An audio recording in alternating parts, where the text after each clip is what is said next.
welcome. So, I was reading up a few articles and a few things from doctors and from whatever, and I came across this sort of article and I read it. I read a couple other ones that actually backed it up, just to make sure that, it was about right. And what it was that it was mental illness, right? Mental illness, and the amount of people that were on medication, almost sort of a percentage-wise and that sort of thing. And the majority of people that were on medication for that were women, right?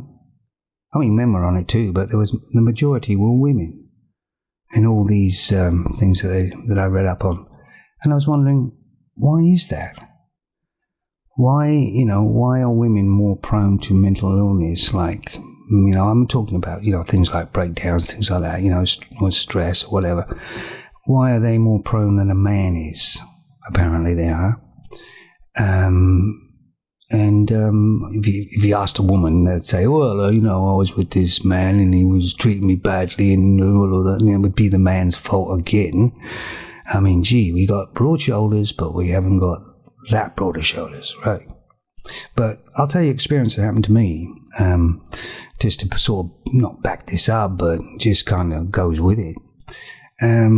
For a short period of time, I was a meter reader, go to people's houses. I was all badged up and everything, and had a van and that, and had ID and all this, and I just went round and read people's meters, and a lot of them were inside, right?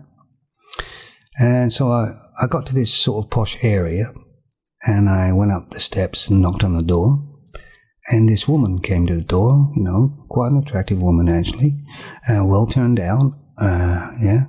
And I just told her I'm, a meter reader. I just come to read the meter, and showed her my badge and everything else and all that.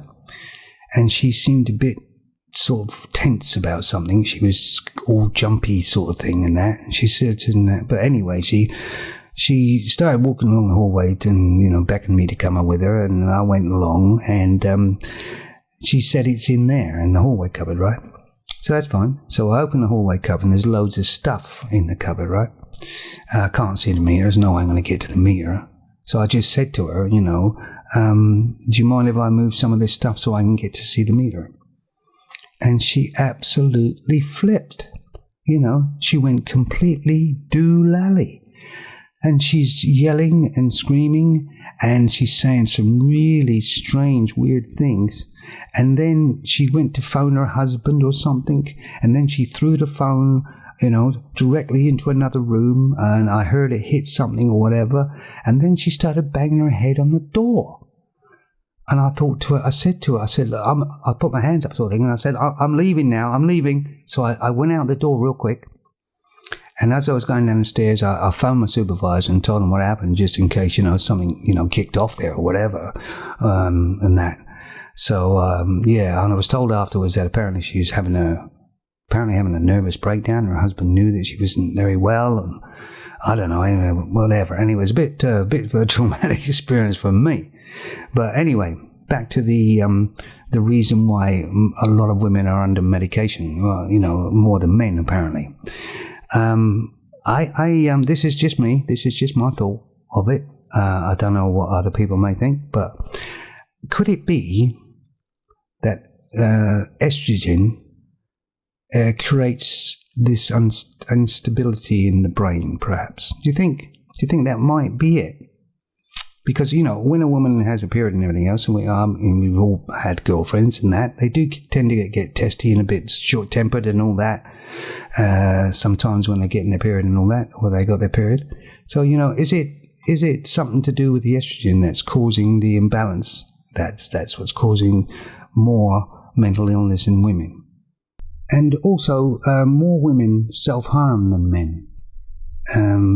And I know that for a fact because when I was in Asia, I used to see these girls with these scars on their arms, and I used to ask them why they had them, and they told me. They told me straight. And I saw a lot of them, women over there with that type of scars on their arms. So Yeah, another reason to wonder why. You know, that's just my theory, by the way. Could be completely something else. I don't know. It certainly isn't man's fault, right? Again.